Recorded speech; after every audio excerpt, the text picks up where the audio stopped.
his knowledge, LMCS did not discuss with or present the Incident Command Team with any rescue plan. The Incident Command Team agreed with Mr. Archibald, and the Incident Commander, Mr. Piper, made a decision based on the information and advice received that further diving into the pipeline should be suspended until it could be determined that it was safe to do so. The decision was communicated to LMCS employees at Booth 6 at about 7 p.m.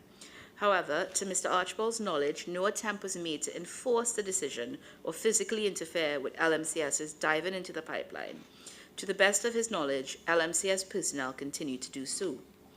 At around 7 p.m., Mr. Archibald made arrangements with Survival Systems Limited to provide filled air tanks to LMCS, as Mr. Archibald was informed that LMCS were running out of compressed air. Mr. Archibald asked Kenson EMTs, Nigel Bechu and Shan Balkison to go and interview Christopher Budram at the San Fernando General Hospital to get information to assist with the rescue efforts. They arrived at the hospital at 9 p.m. and about 9:58 p.m. they called, and the Incident Command Team was able to speak with Christopher Budram on the phone. Mr. Archibald stated that the Coast Guard crew returned at around 11 p.m. and were informed of the information obtained from Mr. Budram.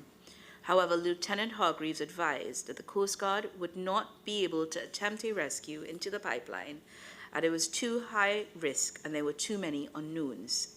At approximately 1:37 a.m. on Saturday, 26 February, Eastern divers, after visiting Booth 6 to obtain information, returned to the ICT and advised Mr. Archibald that they were returning to their base to obtain the necessary equipment for a possible rescue attempt. At about 2:04 a.m., Mr. Archibald was advised that Christopher Budram was in a stable condition and that he should undergo decompression treatment.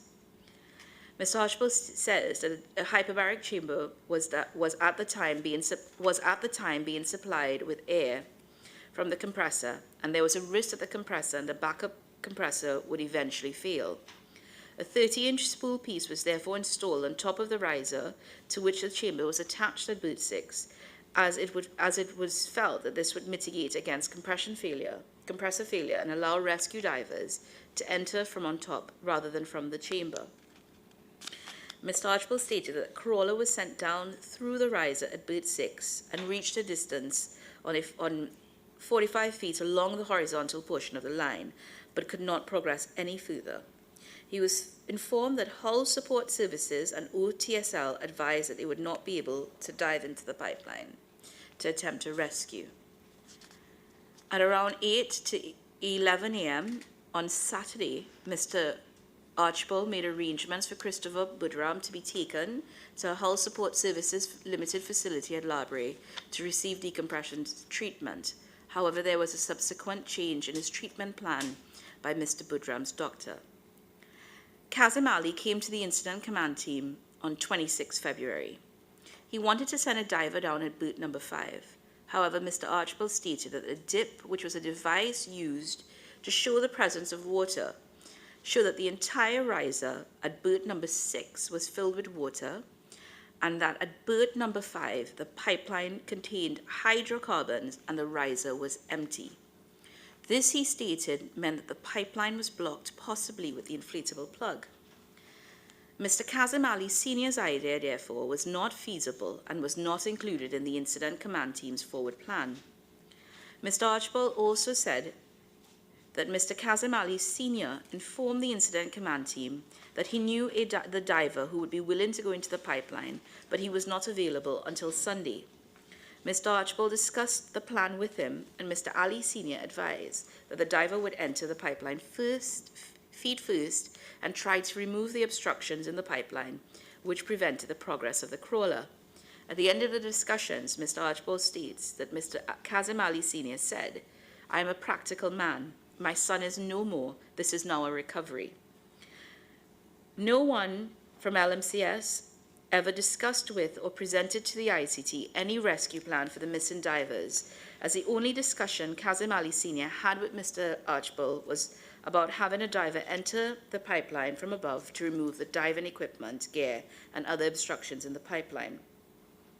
However, Mr. Archibald indicates that despite what Mr. Ali Sr. said to him, no decision was taken at that time that Paria's rescue operations would cease and move instead into the recovery phase. The incident command team continued in conjunction with the assistance of diving experts to try to develop a plan for rescuing the missing divers.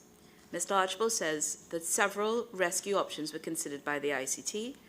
This included the option of cutting a test hole and inserting a camera to determine the exact location of the divers, and the option of cutting the riser to allow for access of a competent and willing diver. But both options were deemed to be too risky and would have taken too long to execute. By Saturday evening, none of the diving companies contacted by Paria were willing to attempt a rescue. The incident command team then determined that the most practical rescue plan at that time was to get to the divers by pumping the water down from berth number 6 riser. This would possibly have introduced air into the pipeline. The ICT's forward plan at 5:37 p.m. on Saturday, 26th of February, was as follows. First, remove the hyperbaric chamber. Then, install booms at berth number 6 to collect any oil from the pipeline. Pump down the water from the riser at berth 6. Inspect the pipeline with a crawler. At 11 p.m. on Saturday, Mr. Archibald renewed discussions with Eastern divers. He says he pleaded with them to attempt a rescue. However, ultimately they refused because they thought the risk to their personnel was too high. At about 7 a.m. on Sunday, February 27th, Mr. Archibald indicated that he contacted Mr. Kazim Ali Sr. in an attempt to get the diver who Mr. Ali Sr. said would be available on Sunday, and discussed with him the possibility of attempting a rescue by pumping down the water at number 6. Despite Kazim Ali Sr. indicating that he would get back to Mr. Archibald, he never did.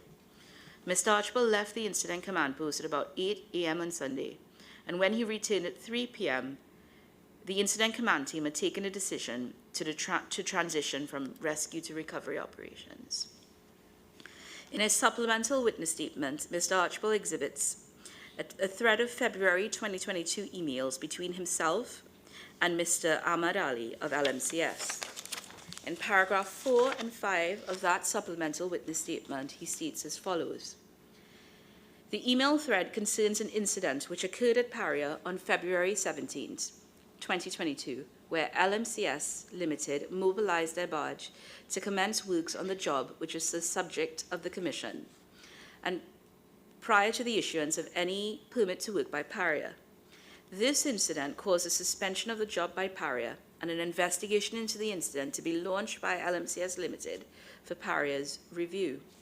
The email thread contains an email sent on February 17th, 2022, where I asked Mr. Ahmad Ali several questions targeted towards the prevention of a reoccurrence of a similar incident, and his responses by email sent to me on February 18th.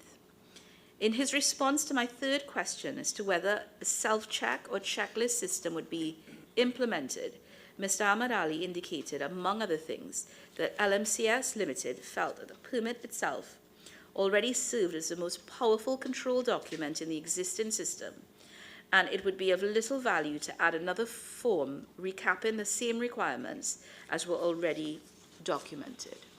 Mr. Archibald, is this a correct summary of both your first and supplemental witness statements? Yes. Thank you. Right. Well, thank you for that. Mr. Maharaj, I think you have some questions. Good afternoon, Mr. Archibald. Good afternoon. At paragraphs 17 and 18 and 19 of your witness statement, you gave evidence of the review, Thank you. 17, 18, and 19, the review and assessment which was made by your department of the LMCS Emergency Response Plan, risk assessment, job hazard analysis, site-specific safety plan. And you stated that upon that review, your department found that the LMCS documents were satisfactory. Is that correct? Yes, sir.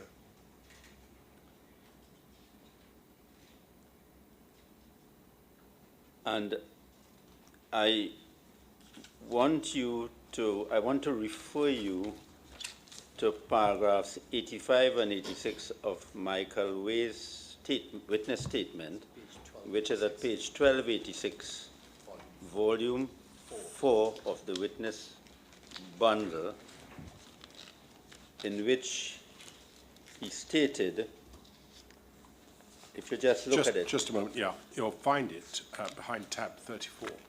Yeah. Got it. Which paragraph again? Paragraphs 85 and 86 at pages 1286 and 1287.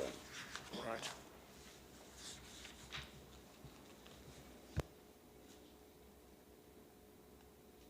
In which he said that the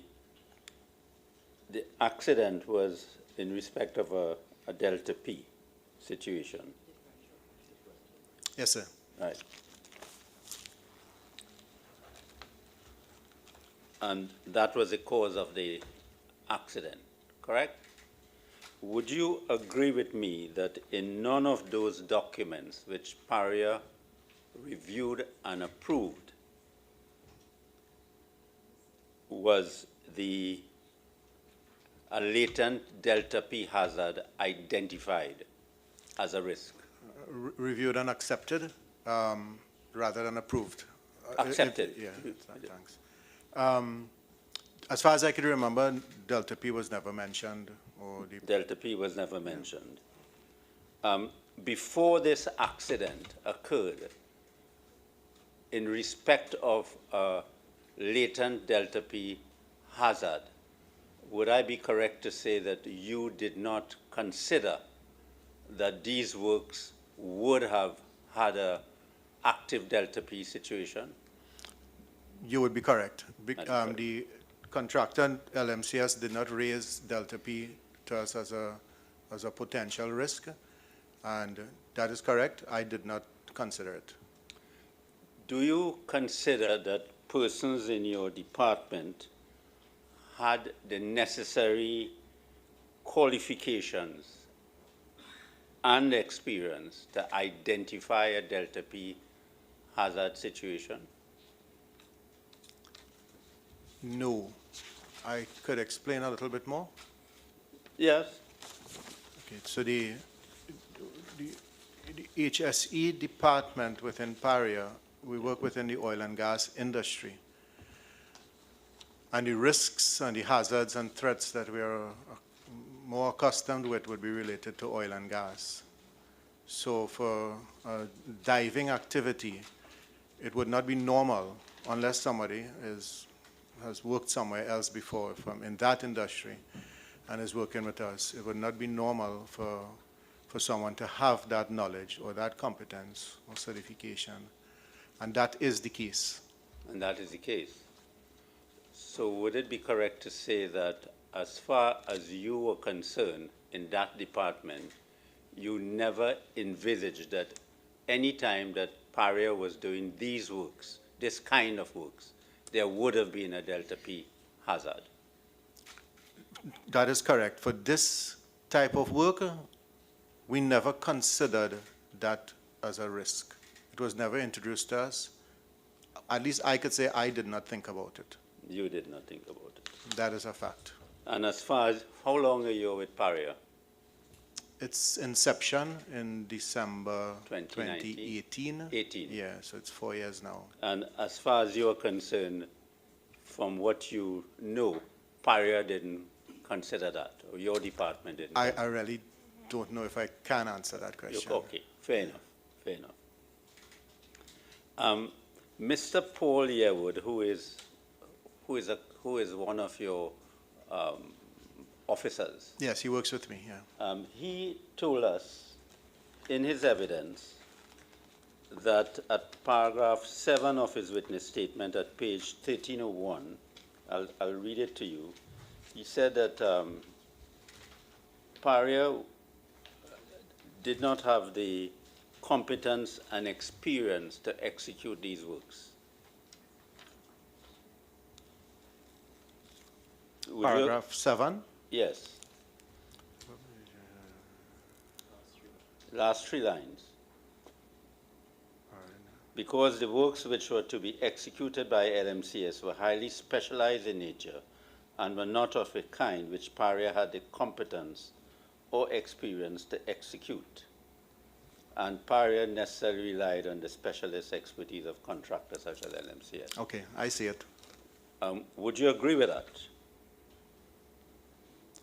Yes. Yes, Well, I would agree. you would agree. Yeah. Something that has troubled me in this matter a lot, and I wonder if you could help me. If Paria did not have the competence and experience to execute these works, how could Paria have reviewed these documents from LMCS to accept them, to give the go-ahead to do these works? Okay. How could Paria have done that? Yes. If, for example, you and your department do not have the skill, the experience, the competence to review and assess the works for the works to proceed, and your officers have been saying, and Paria has been saying, it did not have that experience and competence, but yet it is asking to review the works with its staff and give the go-ahead to do the works. How it makes me feel that something is not right. Okay. So, Am I wrong? but let me give the answer. Yes. And the decision of whether you're right or wrong would Okay. still be up Okay. for you to decide. The risks appear in 2 basic areas, 2 basic forms: functional risks or situational risks. Situational being geographic or the condition. So the functional risks are related to the job. So for example, if a contractor is building scaffolding in Paria, and he builds it in Port of Spain or wherever, it's his function. He has the functional risks associated with the job. So he's the expert, and he understands those risks. The situational risk or the geographic risks belong to Paria. That's our facility. We understand those risks. So when we hire a contractor, he brings to us the functional risks associated with the job. He is the expert. He is doing the job. So he tells us, this is my method of doing the job, and these are the risks associated with the job. And then we say to him, well, this is our facility, and these are the risks associated with our facility. And the two are supposed to come together for the job to be executed safely. So in doing the risk assessment review, or the JHA review as in this particular case, our role was to introduce or inform the contractor, these are the facility risks. We have oil and we have hydrocarbon here, and this is the depth and that sort of thing. These are the activities that we have taking place at this point in time.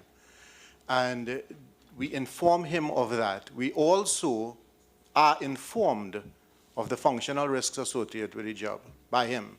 And we are also informed of the controls that he intends to implement to manage those risks.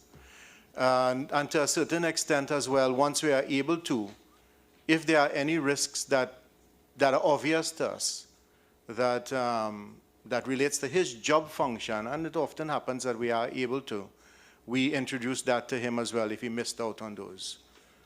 But Mr. Archibald, the functional risks Yes. must be associated with the situational risk, because the situational risk is at Paria.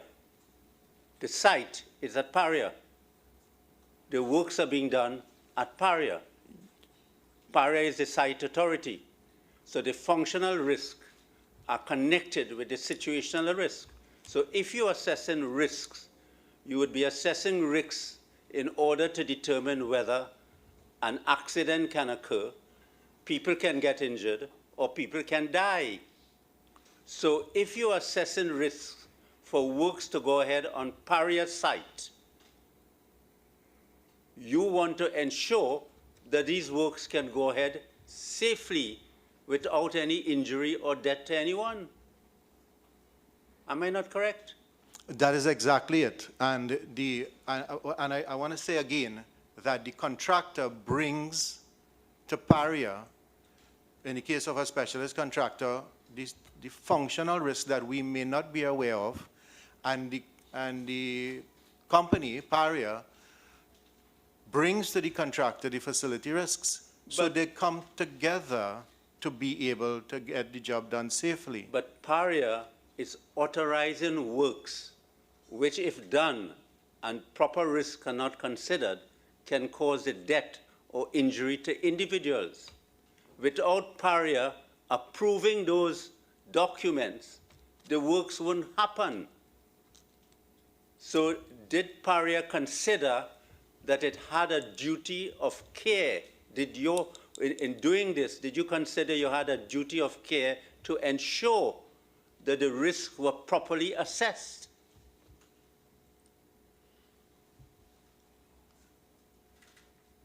Paria has a duty of care as the occupier, the owner of the facility. There's a requirement under the OSH Act to do certain things. The employer, which is LMCS in this case, has a responsibility to provide a suitable and sufficient risk assessment for the activities. The occupier is informed by the employer about the functional risks. So, Mr. Ashwell, are you telling us, I just want to understand it, are you telling us that as far as Paria was concerned in doing this review and assessment, Paria did not have a duty to ensure that the works which were being done and being authorized by Paria were done safely and done in a way in which no one would get injured and no one can die? I would say, in my opinion, that Paria should ensure, so far as is reasonably practicable, that the risks are presented and mitigated.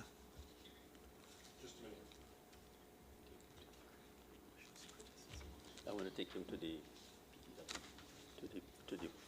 permit to approve.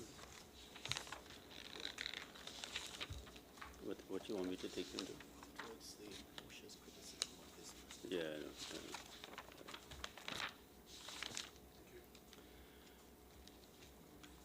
I know. You had an input in the permit to work rules, not so? Yes, sir. And you're very familiar with them. Yes. The applicant for this job was Paria. For the job with the hyperbaric chamber, the applicant was Mr. Houston Majad Singh, a Kenson employee contracted by Paria. Majad A Singh. representative of Paria, yes. So Majad Singh, Mr. Majad Singh was representing Paria. Yes, sir. So in substance, Paria was the applicant. LMCS was not the applicant. LMCS was not the applicant. Who was the applicant? Houston Majad Singh was the applicant. All right. So he was the applicant representing Paria. Yes, sir. Right. I want to take you to the rules. It's at volume 1 of the core bundle, page 28.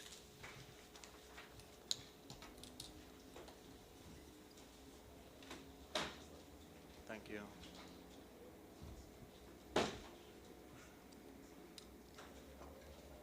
Now, the applicant is Mr. Majad Singh representing Paria. Look at 5.1 on page 28. Yes. The applicant, that is Mr. Majad Singh representing Paria, must have the necessary competence to execute the job or to supervise the execution of the job. So these rules envisage that either Mr. Majad Singh representing Paria would have the competence to execute the job or to supervise the execution of the job. That is correct, yes, sir. But you have told us that Paria didn't have that competence. That Paria, yeah, I told you, I agree with Remember, Paul's I- statement that yes. Paria did not have the competence Right. to execute the job. May I explain? Paria did not have the competence to execute the job. Did it have the competence to supervise the execution of the job? In the opinion of the technical and maintenance department, yes. Yes, so Because they put Mr. Majad Singh, they assigned him to supervise the execution of the job. So you are saying then that Mr. Majad Singh had the competence to supervise the execution of these works? I think that might be implied, but I didn't say that. Okay. So let me ask you specifically. Let's be clear, please. We don't need implication. You're here. You can tell us what you understand the position to be. The technical and maintenance department assigned Mr. Majad Singh to supervise the execution of the job. What does that mean? Sorry, what does that mean? They assigned him, Mr. Majad Singh, to do the job. What does that mean? To supervise the execution of the job, Yes. they put him in charge of being the applicant. And the duties and the roles of the applicant are outlined in 5.1. Can we take it from that they would not have appointed him if they did not believe he was capable of supervising the execution of the job? I could assume that, yes. Has there been a review since this has happened, Of, whether he was capable of supervising the execution of the job? I'm not certain. Well, I don't know what that means. I'm not certain. You're the HSE, your head, aren't you, at Paria? Has there been a review since this happened as to whether Mr. Majad Singh was someone capable of supervising the execution of the job?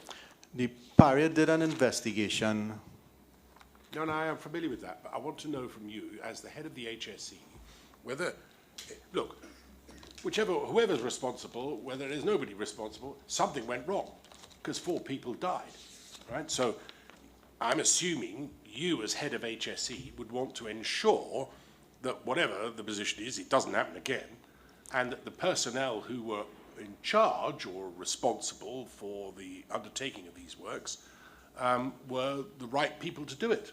So has there been a review, to your knowledge, of whether Mr. Majad Singh was capable of supervising the execution of the job? Of this job? Yes, No. this job. As far as I'm aware, no review was done for Mr. Majad Singh, on Mr. Majad Singh, whether he was capable of executing this past job. Right, so if there was another job similar to this, he might be reappointed.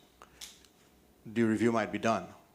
Well, a bit late then, isn't it? But the job would be different. If it's the same exact job, we have other things in place now to address doing a job like this. We'll turn to those in due course, I'm Yeah. sure. But, all right, but as far as you're aware, no review has been conducted by Paria as to whether or not the man who was to supervise the execution of the work was fit to do so. Correct. Okay. Mr. Archwell, I want to give you an opportunity.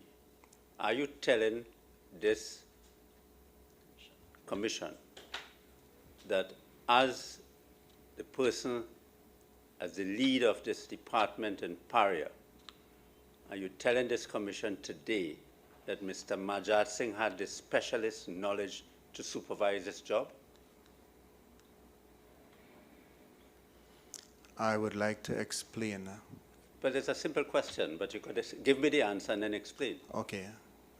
Again, The question he is, was assigned by the Technical and Maintenance Department to be the applicant on this job, which is to supervise the execution of the job.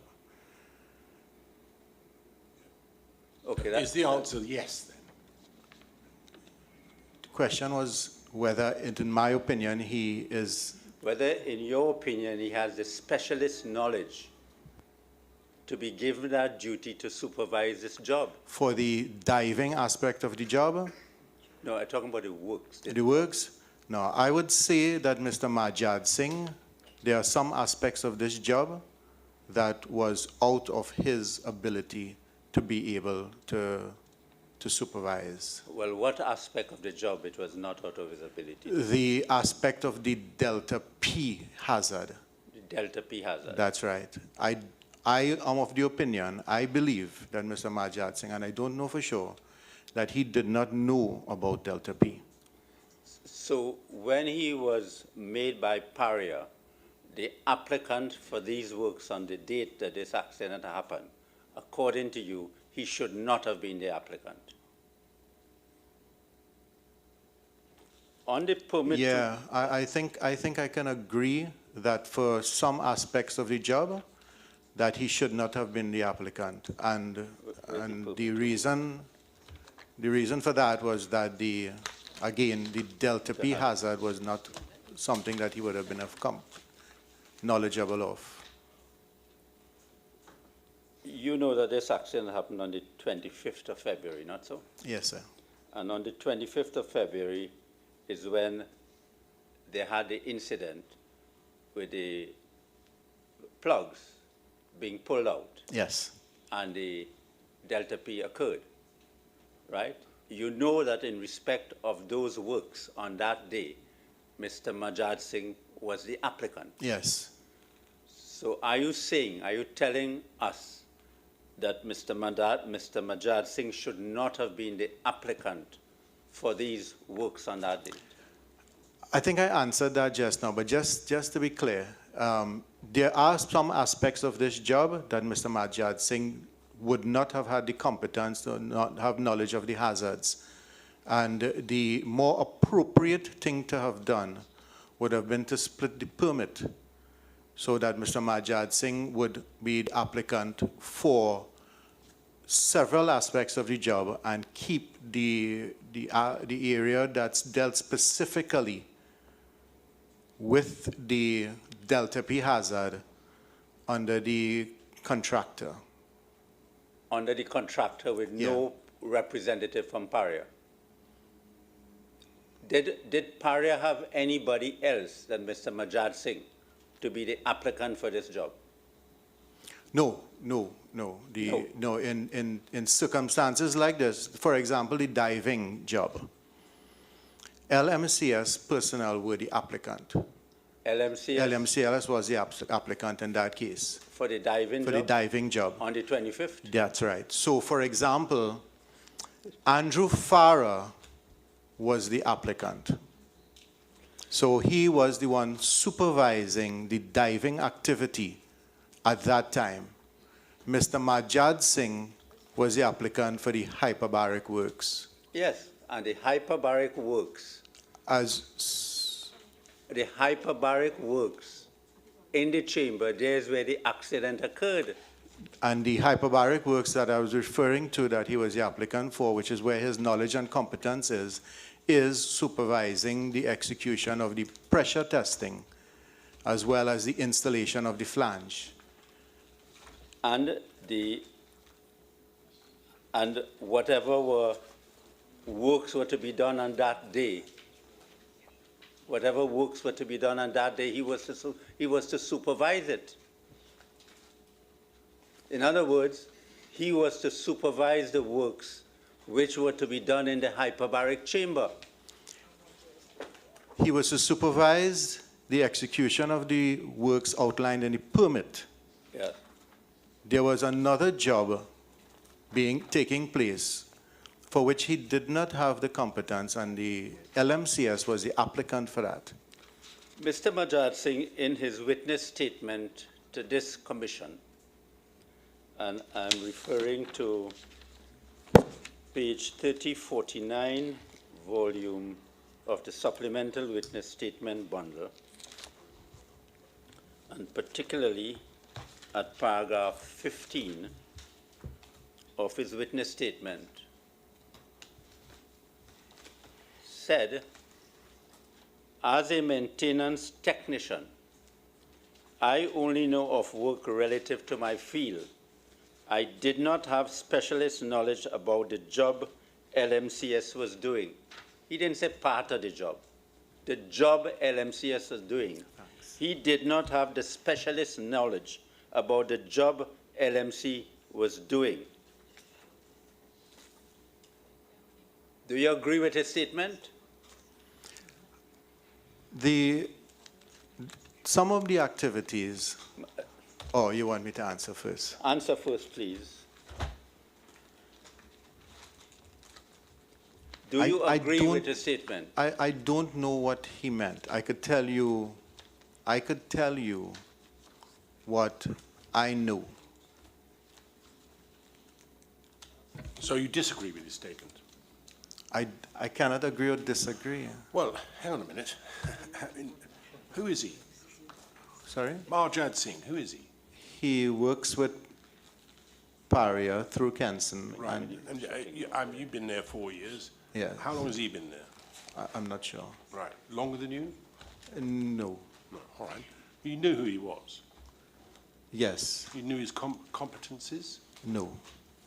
You didn't know his competencies? No. You were content for him to sign a work permit for these, what can only be regarded as hazardous works to be done, and yet you didn't know his competencies? No, the technical and maintenance department, according to the permit to work process, as well as the hiring process. I follow that, but you're in charge of safety, health and safety at this site and for these works. That's your job. You're the top man. Buck stops with you, with health and safety, doesn't it? Yes. Right.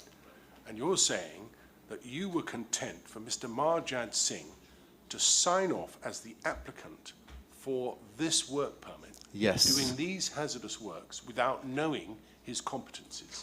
I accepted the assessment by the technical and maintenance department and was satisfied with it. Right. Do you think, on reflection, it would be sensible for you to know his competencies? Yes, there is a built-in review process now taking place, yeah. Built-in review process as a result of this incident? It started before. There was another incident last year that we have been looking at. Yeah, so we. Yeah. But what I want to know really is whether or not this new process involves you knowing the applicant's competencies before agreeing to him being an applicant. Yeah, the applicant's competencies with respect to being an applicant, that process is in place, and I could confidently say that I am satisfied with his competence. Now, For being an applicant before the job, his competencies with respect to him executing his activities under technical and maintenance, that was not part of an HSE review. There are two things. Yeah. One is being an employee of the technical and maintenance department to be able to execute or supervise the execution. The other is his competency as an applicant in the permit to work procedure. yeah, but the applicant has to be able to supervise the execution of the job, Yes, doesn't he? yes. So all I'm asking you is whether or not you knew of his competencies before agreeing to him being an applicant, which involved supervising the execution of the job, and you told me you didn't. No, that would, I answered, sorry. Yeah, sorry. I answered with respect to his competencies as an employee on the technical and maintenance department. With respect to the permit to work system, we have a process in place. Forgive me, we're at cross purposes, right? I want to be clear about that. I'm not undermining his ability as an employee of the firm. I'm assuming if he was a decent employee, they'd be keeping him on. If he was no good, they'd have got rid of him. But the fact is that he, in this context, in this matter that we're considering, is the applicant. The applicant has a responsibility to supervise the execution of the work. And I'm asking you whether or not you were satisfied as to his competencies to be an applicant in this and therefore supervise the execution of the work. Yes. Right. Are you satisfied that he did have such competencies? Yes. Even though you've identified to Mr. Maharaj that there are certain areas of his ability that clearly he couldn't supervise. Which is the diving. Just the diving. Well, as far as I could remember, the pressure testing and the mechanical works, those fall within his competence. Right. So, and you were satisfied from your own knowledge that he was capable of doing that? Yes. Right. But you're satisfied that the diving aspect of it was not something within his... Correct. Right. Does it follow from that that therefore there was no adequate supervision of that aspect of the job? Well, that is why we have a different permit for the Right. diving aspect. Okay. And we asked LMCS to be the applicant for that permit. Well, we can see that at page 1072 of the core bundle, volume 3.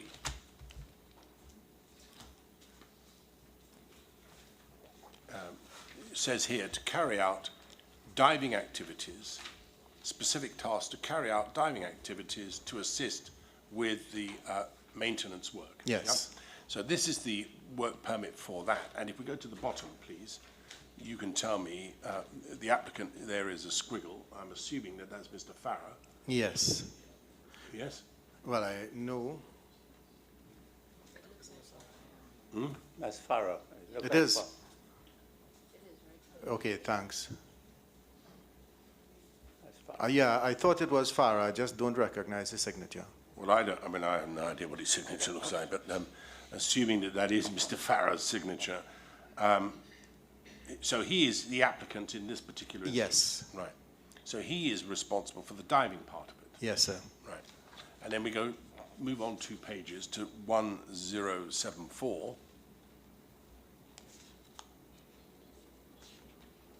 So that's the work permit for the works to be done.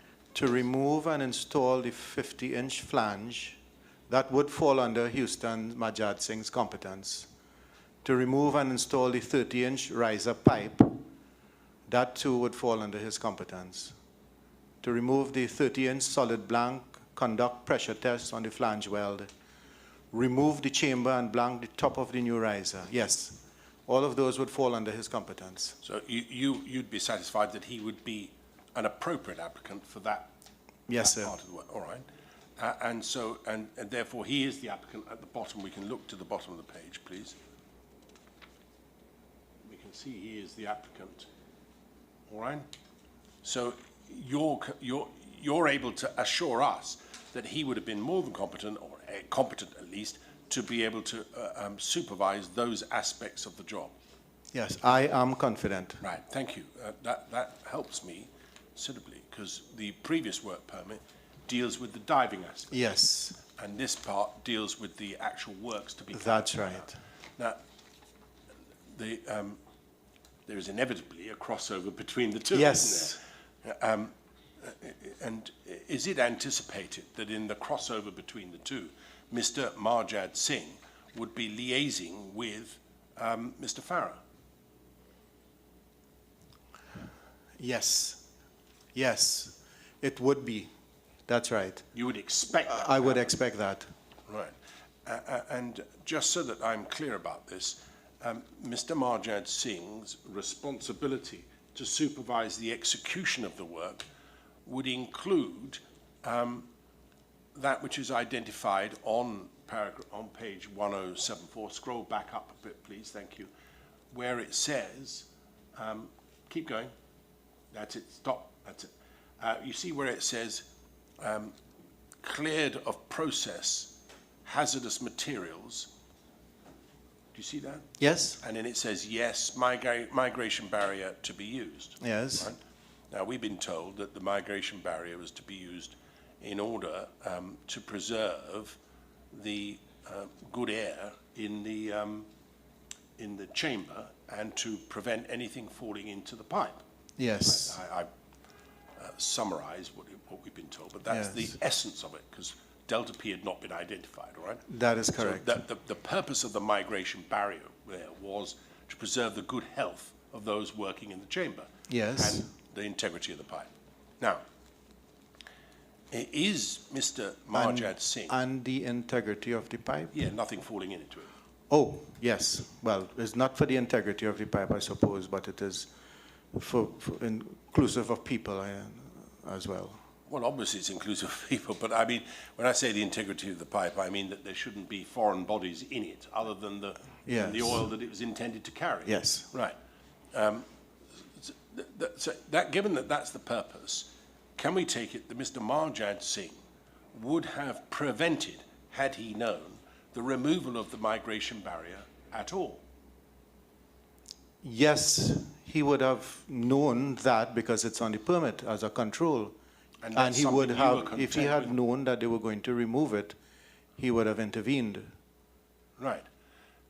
Well, what it amounts to is this. You're content that Mr. Marjad Singh was competent enough to know that the removal of a migration barrier would be something that should not happen. Yes.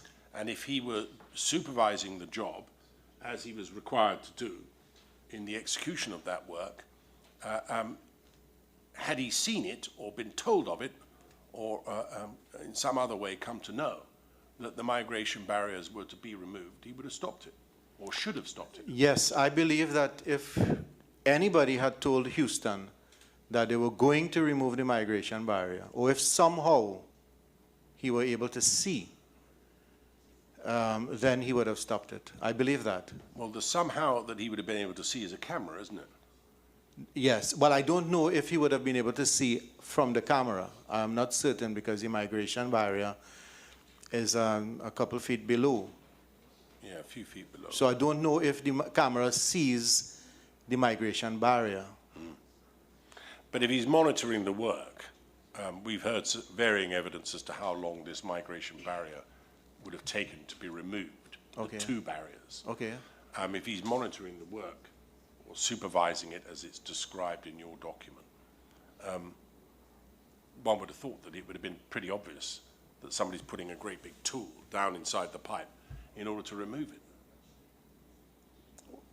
Well, he is required to monitor.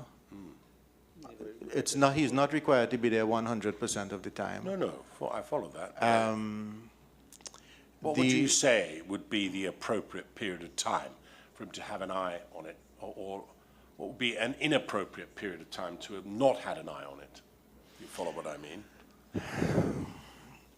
Well, let me describe the situation. No. You help me first with that, then you can describe the situation, right? You help me with what you Okay. think supervising the execution of the job involves by way of a time associated with it. So, obviously he can nip off to go to the loo, have a cup of coffee maybe, attend to one or two other things, but would you expect him to be away for an hour or half an hour? In this particular 15 minutes? instance, I would say within maybe every 2 hours he should visit. Right, I see. So you would be content as the head of health and safety for Mr. Houston Marjad Singh to keep an eye on it every couple of hours? Yes, can I explain? You can in a moment, and I will let you explain. But that in an ordinary working day, would that amount to 3 or 4 visits? Yes. And you think that's adequate, do you? In a job which on any view is described as hazardous, dangerous, and unusual. You think that's sufficient, do you?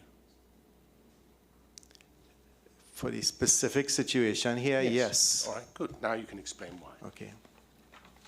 Mr. Marjad Singh was handling the job on berth 5 in addition to berth 6. The diving aspect of the job, which was being supervised by Andrew Farah, and according to Andrew Farah's dive plan that was submitted in the contract, he stated in the dive plan that the line, the pipeline must be double plugged in order to prevent any chemical contaminants from affecting the people in the hyperbaric chamber.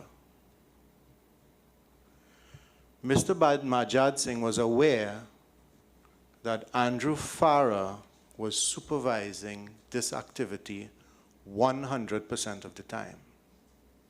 It is a contractor HSE requirement for the contractor supervisor to be there 100% of the time. Based on that requirement, I would say that Mr. Majad Singh's visit need not be as frequent as every hour, and possibly maybe even 2 hours might be sufficient. However, in this particular instance, it is almost irrelevant how frequently he should have visited, because when they broke for lunch was when the plugs were removed. When they resume work after lunch? Paria did not know that they resumed work. Why not?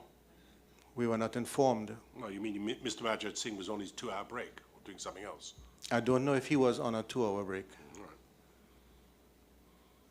So you're saying, as far as you're aware, that when the work resumed after lunch by LMCS, you, Paria, were wholly unaware of the resumption of that work? Yeah. Right. At least that is the evidence from Dobson. No, When we've had the Dobson evidence, left, Mr. Dobson. Well, yeah. all right. Yeah, we've had his evidence. We had his evidence. Okay, We'll but make that's our- what he told me. Well, all right. I am conscious of what you're saying, but I do need to understand, because it seems to me quite important. You regarded supervision of the execution of the work every couple of hours as being sufficient. In this particular instance, in this with instance, the fact that Mr. Farah was had supervising 100% of the time, and that Mr. Farah himself knew that the 2 plugs should have been inside there, Well, I you think it's reasonable to expect that Mr. Farah would not have supervised them removing the plugs. Yes, you say Mr. Farah knew that the plugs should not be removed. Where do you get that from? In the tender documents, there's a document called a dive plan, Yes. that in it he has that the 2 plugs should be in the line to protect the men from chemical contamination. Right. Thank you.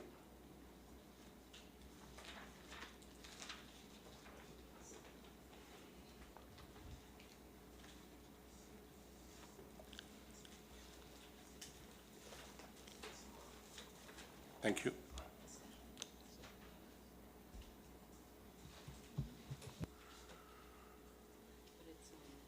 Mr. Majad Singh, with the greatest respect to you, on the permit, He's not Majid Singh. sorry, Mr. Archibald, much obliged. Mr. Archibald, with the greatest respect to you, on the permit to work that Mr. Majad Singh was the applicant, Yes, sir. in his supervision of those works, Yes. according to you, he had to ensure that the migration barrier was used, correct? According to the permit to work document, Does it show migration barrier to be that's used? right. So he had to, that is one of the part of the job he's supposed to supervise. You asked me if he has to ensure, But is that what he had to supervise? among other things, he was responsible for that, to supervise the execution of the job, and that is one of the controls. But as I said earlier, I don't know if he could have seen the plug. Well, whose duty it was to ensure that if Paria had to supervise the works, that the supervisor would be able to see what was going on? Was that LMCS duty or Paria's duty? If Paria had to supervise the works, and Mr. Majad Singh was its agent to supervise the works, whose duty it was to ensure that Mr. Majad Singh would be in a position to supervise the works? I want to come back to this work permit. to answer the question. Well, would you answer the question first? Whose duty was it to supervise this Whose permit that duty is it on the was to screen? ensure that Mr. Majad Singh would be in a position to supervise the works, that he would be able to see what was happening? I think you're asking I just want to make sure that I get the question correct. Do you consider it was Paria's duty to ensure that Mr. Majad Singh would have been able to see what was happening in order to supervise the works? The diving aspect of the job was not I'm not talking about the diving under... aspect. I'm talking about the works on this work permit. I know what you want to say, Mr. Archibald, but I'm talking about the works on this work permit. I don't even know what he wants to, what he wants to say, but could my learned colleague allow the witness to answer the question? And the witness was going to use a document to assist him in answering the question, which all witnesses ought to be allowed to do in all proceedings. Of course, that's right. I think Mr. Maharaj was trying to get an answer to the question, which something I've been engaged with many witnesses. Answer the question first, and you'll be given the opportunity to add whatever you want to afterwards. But if you can answer the question, sometimes, most times, it can be answered with a yes or no. But, or however, I will always permit the but or however, unless it's flippant, I'll permit that. So if you can answer the question asked by Mr. Maharaj, answer the question with a yes or no, and if there is a rider to add to it, I'll have no difficulty with you adding that rider. You want to explain why you're saying yes or why you're saying no. All right? Right. So can we, so that we get where we are, Yeah. Mr. Maharaj will ask the can ask- question I again. can ask the You'll question. answer it, and then if there's a rider to be added, you'll be permitted to do so. Thanks. all right? I'm just having a little challenge with the length of the question, maybe. So Okay, I'll let's try and go. shorten it Let's for go you. again. Oh, dear. I'll try and shorten it for you. Okay. Did you consider that it was Paria's duty to ensure that Mr. Majad Singh, as the supervisor, would have been able to see the works while it was being done in order to discharge his duty? Which works?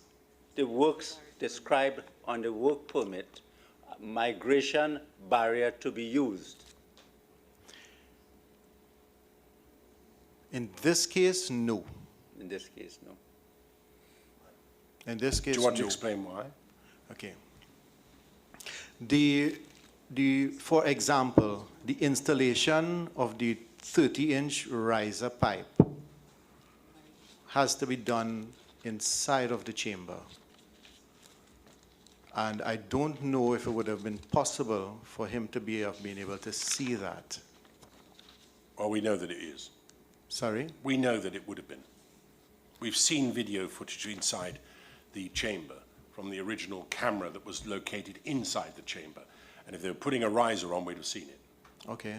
So we know that that is the case. You could see, certainly could see a riser being put on. I accept immediately, I don't think you'd have been able to see the plugs at all looking into the chamber Okay. as it stands. So take it from me, that what we've seen so far and on the evidence that we've heard so far, you would not be able to see the actual plugs themselves in the pipe, but you would be able to see the riser, you'd have been able to see the flange being put on it, you'd have been able to see the new riser being attached to that flange, all of that you'd been able to see.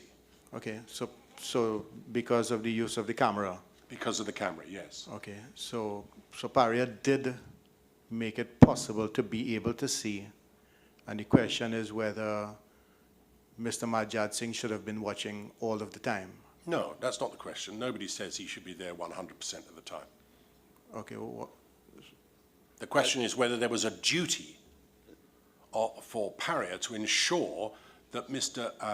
Majad Singh could carry out his job, yes. which was to supervise the execution of the job. Right. So then the presence of the camera would have made it possible. Yes. So you would No, agree? no, that doesn't answer the question. What, did you regard it as Paria's duty to ensure that he could see sufficient to be able to carry out his job? Was it your duty, your company's duty?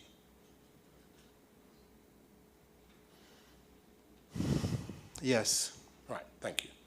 Right, Yes. if you want to, like I've said before to you and others, If you want to add anything to it, you're more than welcome to do so. If you want to refer to a document, you're more than welcome to do so. But it helps me, and no doubt the questioner, if you answer the question with a yes or no, where that is possible.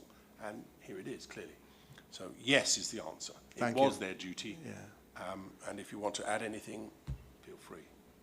So if he was in a position to see, as you say, right? If the migration barrier was not being used in his duty to supervise the job, he would have seen it. We have just jumped from one work permit to the other. From one work permit to another? But the answer that I gave was with respect to the work permit that is on the screen. Yes, so Well, now you're talking about the migration barrier. the permit on the screen is the migration barrier to Yes. be used. Well, I mean, the diving, if I may say so, has got nothing to do with the migration barrier. The migration barrier is in order to carry out these works. The diving is in order to get into the habitat in order to carry out the works. The diving certificate that we've looked at, I pointed it out to you so you could see it, so that no one could suggest for a minute that you were being in any way misled, all right? I pointed it out to you. That's got nothing whatever to do, can I suggest, with the migration barrier. If I'm wrong about that, please tell me, because I am proceeding on the basis, and have done for the last few weeks, on the basis that the migration barrier is there in order to carry out the very works that are set out in that work permit.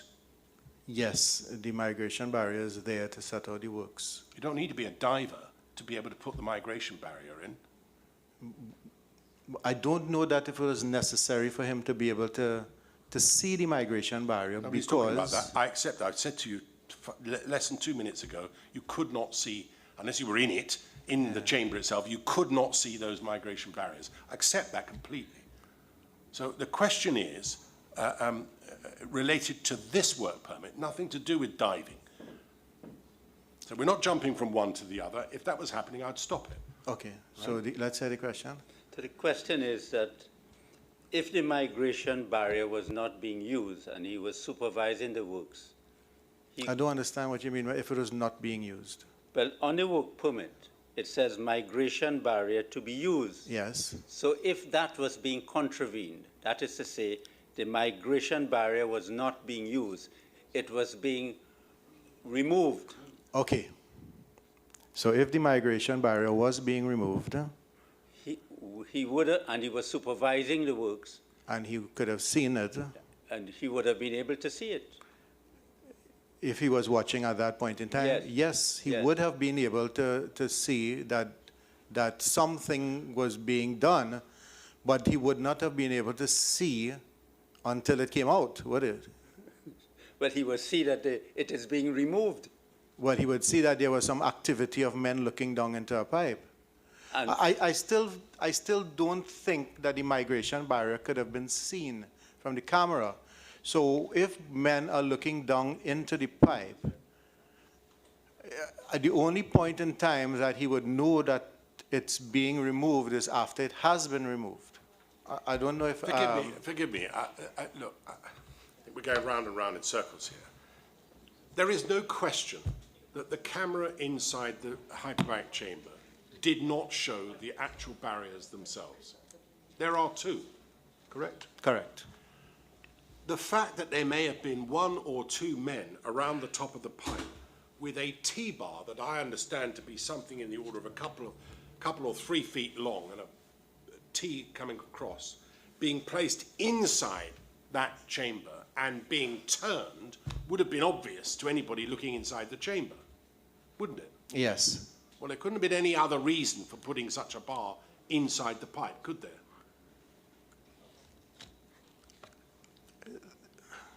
Could there? That was used to remove it?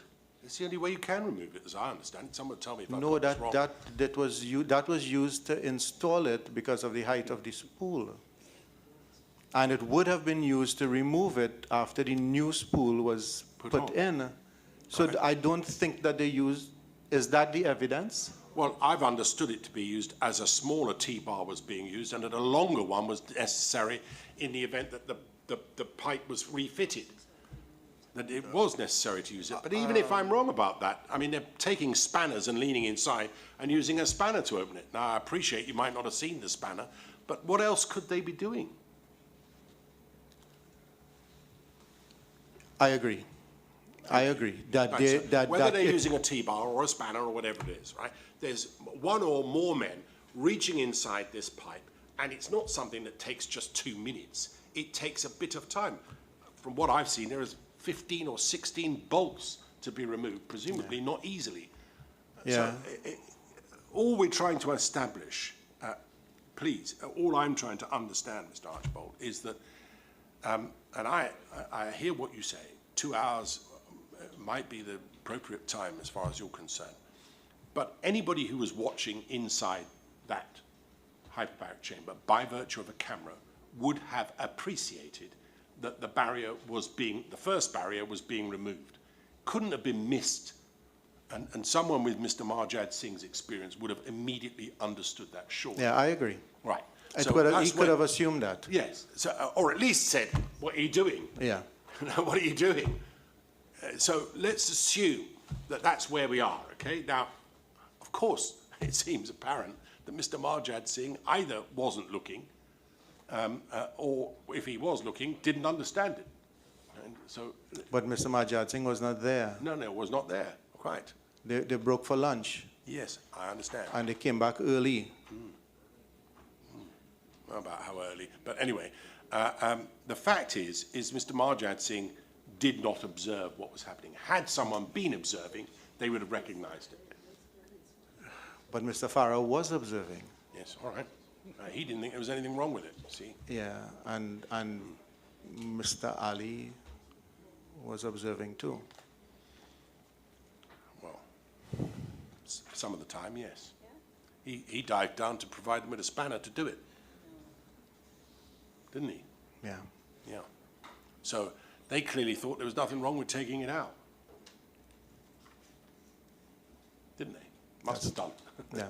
Yes. All right. Mr. Archibald, I want to show you 1072, the work permit that you are relying on. Can I ask you to find an appropriate moment to break for lunch? Yeah, just after this. Okay, just after. At page 1072 of the same volume 3. Yes, sir. That is the one that what Mr. Farrow with the diving work permit, right? Yes. Nothing there had to do with migration barrier. Nothing there. I want you to look at it.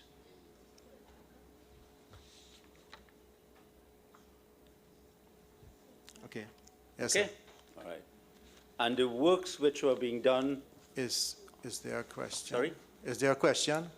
the question is that there is nothing on that work permit had to do with migration barrier. No, that's a statement. Sorry? So I think he's looking for you to agree to that statement. Okay, all right? okay. So I agree with you, but the dive plan says that the double plugs must be in the pipeline. Okay, well, I'm talking about the work permit.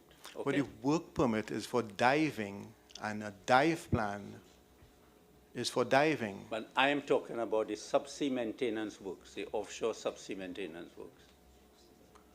So am I. Yes, okay. I don't understand if you don't understand. Okay, Mr. Archibald, after lunch, when we come back, I will show you some more things, and probably you could help us more, all right? Okay. In the meantime,